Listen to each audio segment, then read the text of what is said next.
3.3 metre पहुंच गया है। तो वहीं कलियासोत डैम का जलस्तर 502.98 मीटर पहुंच गया है। खंडवा के ओंकारेश्वर डैम का जलस्तर 194.82 मीटर। तो वहीं राजगढ़ मोहनपुरा डैम का जलस्तर 395.7 मीटर पहुंच गया है। विदिशा का संजय सागर डैम का जलस्तर 446.45 मीटर और नर्मदापुरम के तवन डैम का जलस्तर 352.8 मीटर पहुंच गया है। जबलपुर के बरगी डैम में भई जलस्तर 419.5 मीटर पहुंच गया और इस तरीके से जो तमाम डैम हैं वो लबालब भरे हुए हैं। जलस्तर जो है वो धीरे धीरे बढ़ रहा है और अभी भी जो बारिश हो रही है उसकी वजह से डैम की जो क्षमता है उससे ज्यादा पानी भर रहा है और इसकी वजह से जो गेट है वो भी खोलने की प्रक्रिया शुरू हो गई है। तमाम जो गेट हैं डैम्स के वो खोले गए हैं और अगर बारिश लगातार होती है, जलस्तर बढ़ता है तो ये जो प्रोसेस है वो आगे भी चलता रहेगा।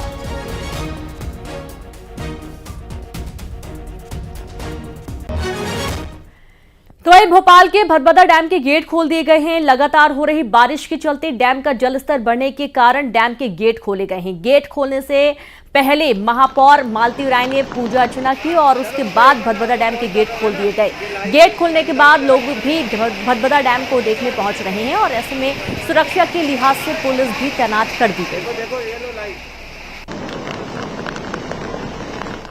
भोपाल में पिछले 24 घंटे से लगातार बारिश का दौर जारी है और इसके चलते भदभदा डैम के 2 गेट खोलना पड़े हैं। आपको दिखाई दे रहा होगा ये 2 गेट खुल चुके हैं और पानी कितना तेज वेग के साथ यहाँ पर बहता हुआ नजर आ रहा है और यहाँ पर नगर निगम अलर्ट है, प्रशासन की टीम भी सक्रिय है और यहाँ गोताखोर भी सक्रिय है जो दिखाई दे रहे होंगे आपको।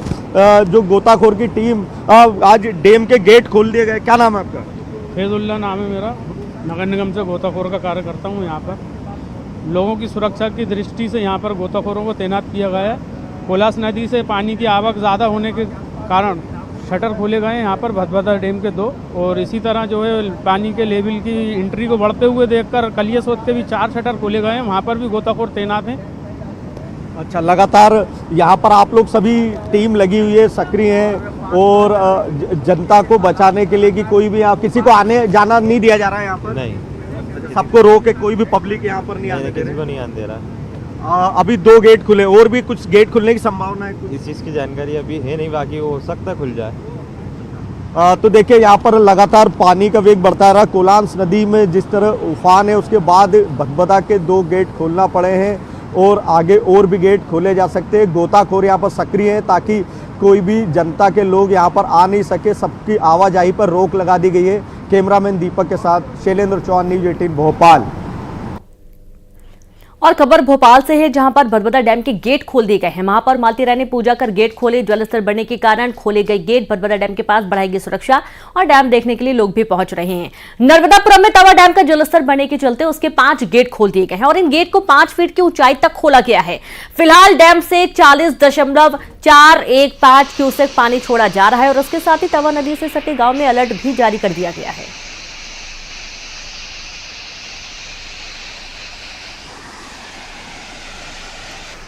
और ये तस्वीरें जहां 5 फीट तक की ऊंचाई का जो डैम है वो खोला गया है। तवा नदी से सटे गांव में अलर्ट भी जारी कर दिया गया है। दरअसल तवा नदी का जो जलस्तर है वो अब तेजी से बढ़ेगा और इसके चलते जो ग्रामीण क्षेत्र हैं वहां पर भी जल जमाव की स्थिति बनती हुई नजर आएगी। इस वजह से जो निचले इलाके में ग्रामीण क्षेत्र हैं उनको अलर्ट जारी कर दिया गया है। अभी देखिए बहुत ही खूबसूरत ये 2 तस्वीरें आपको दिखा रहे हैं। एक है भदभदा डैम भोपाल की और दूसरी है नर्मदापुरम तवा डैम की तस्वीरें, जहां पर बांध का जलस्तर बढ़ जाने की वजह से यहां के गेट खोले गए हैं। जहां नर्मदापुरम में 5 गेट खोले गए तो वहीं भदभदा डैम के भी 5 गेट खोले गए हैं।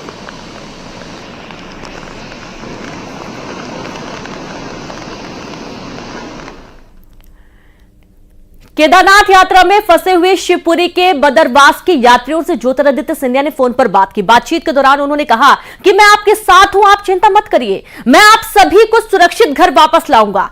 केंद्रीय मंत्री ज्योतिरादित्य सिंधिया ने उत्तराखंड के सीएम और एनडीआरएफ के अधिकारियों से भी फोन पर बातचीत कर यात्रियों को सुरक्षित वापस लाने का आग्रह किया है।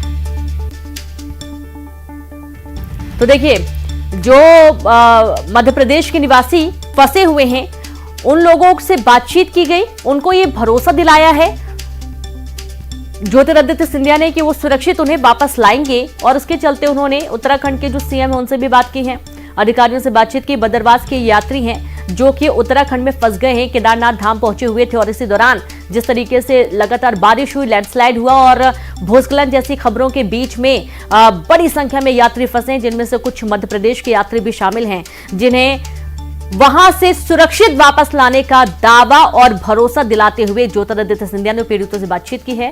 और साथ ही जो अधिकारी हैं जो रेस्क्यू टीम में जुटे हुए हैं उनसे भी बातचीत करके इन सभी यात्रियों को सुरक्षित मध्य प्रदेश लाए जाने की बात कही गई। हाँ, मेरा प्यार दे देना।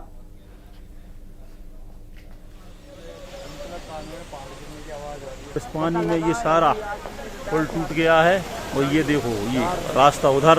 बिल्कुल बिल्कुल, मुझे बड़ी चिंता थी। मैंने उत्तराखंड के सरकार के साथ भी पूरी बात करके आप लोग सुरक्षित रहें, मुख्यमंत्री जी से भी मैंने बात की। अब सबको वहां कह देना मेरी निगरानी है, कोई चिंता न करें, और जो हमारे बाकी 8-10 लोग हैं वो भी आज सुरक्षित पहुंच जाएंगे। अभी 11 लोग और पता चले। हाँ मालूम है, उनको भी मैं ला रहा हूँ, चिंता मत करना, मैं हूं ना, आप चिंता मत करो। जी आप बहुत बहुत आभार, आपकी सेफ्टी बहुत बहुत धन्यवाद। और वहां सबको मेरा प्यार दे देना। जी अवश्य। हाँ, मेरा प्यार दे देना और कह देना कि मैं चिंता कर रहा हूँ, चिंता न करें कोई भी। खबर भिंड से है, जहां मामूली विवाद में गोली चल गई, बीच बचाव करने आए युवक को गोली लग गई। युवक के हाथ में लगी गोली, जहां घायल का जिला अस्पताल में चल रहा इलाज। पशुओं को लेकर विवाद हुआ था। पुलिस ने मामला दर्ज कर लिया है। देहात थाना इलाके के महावीर नगर की ये पूरी घटना बताई जा रही है, जहां पर मामूली विवाद हुआ पशुओं को लेकर, और विवाद इतना ज्यादा बढ़ गया कि गोली चल गई है।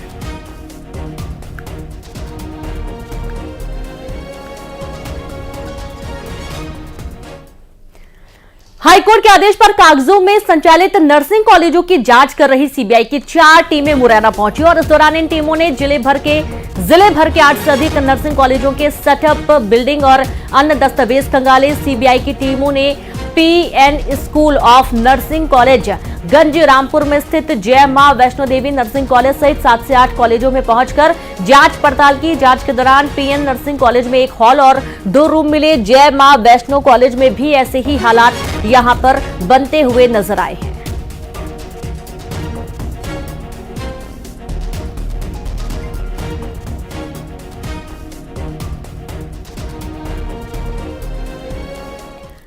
इंदौर पुलिस को बड़ी कामयाबी मिली है, जहां स्कूल को बम से उड़ाने की धमकी देने वाला आरोपी गिरफ्तार कर लिया गया है। आईआईटी कैंपस के पीएम केंद्रीय स्कूल को धमकी दी गई थी, बम से उड़ाने की धमकी दी गई थी, जहां पीएम केंद्रीय स्कूल को बम से उड़ाने की धमकी के बाद लगातार टीम जांच में जुटी और आरोपी को गिरफ्तार कर लिया गया। पाकिस्तान और आईएसआई के नाम से भेजा था मेल। 17 जुलाई को स्कूल के प्रिंसिपल को किया था मेल, जहां आरोपी इंदौर के ही शिक्षक नगर का रहने वाला बताया जा रहा है, जिसने ये बोला था कि 15 अगस्त को बम से उड़ा दिया जाएगा, 15 अगस्त के पहले स्कूल को बम से उड़ा दिया जाएगा, ये धमकी दी गई थी। और संवाददाता मिथिलेश जुड़ गए। मिथिलेश, जिसने धमकी दी थी उस आरोपी को गिरफ्तार कर लिया गया है? जी बिल्कुल, आरोपी गिरफ्तार हो चुका है और इंदौर पुलिस की बड़ी सफलता है। इंदौर जो ग्रामीण डीएसपी उमाकांत चौधरी और यहाँ ग्रामीण एसपी और एडिशनल एसपी तीनों ही अधिकारी ट्रैक करने में जुटे हुए थे, क्योंकि जो स्कूल को धमकी मिली थी, पीएम केंद्रीय विद्यालय आईआईटी कैंपस के अंदर बना हुआ है, उसे धमकी ये मिली थी कि 15 अगस्त के दिन स्कूल को बम से उड़ा दिया जाएगा। और जो धमकी दी गई थी वो पाकिस्तान, आईएसआई, आतंकवादी जो है टेररिस्ट, उनके नाम से दी गई थी। इसलिए ये पूरे मामले को लेकर पुलिस बड़ी गंभीरता से जांच कर रही थी। पूरा मामला संवेदनशील था, क्योंकि पीएम केंद्रीय विद्यालय को बम से उड़ाने की धमकी मिली थी। फिलहाल जिस युवक को गिरफ्तार किया उसका नाम चेतन है, वो इंदौर के शिक्षक नगर का ही रहने वाला है। और अभी तक पूछताछ में जो बातें सामने आई कि नौकरी नहीं मिलने की वजह से वो काफी ज्यादा परेशान था और शायद 1-2 बार नौकरी मांगने भी गया था वहां पर, लेकिन नौकरी नहीं मिली तो उस बात से वो काफी खफा था, नाराज था।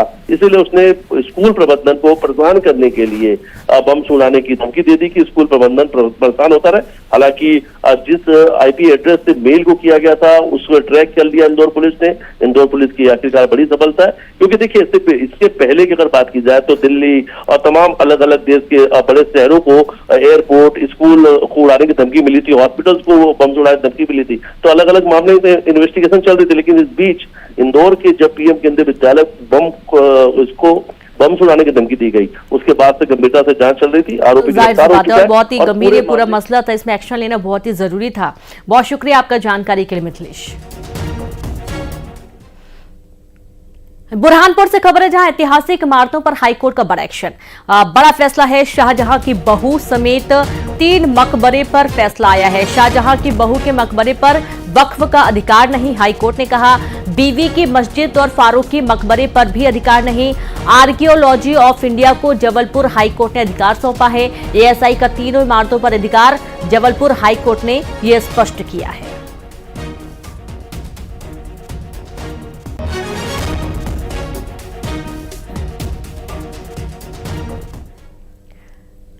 और इसी के साथ खबरों में फिलहाल इतना ही। नमस्कार।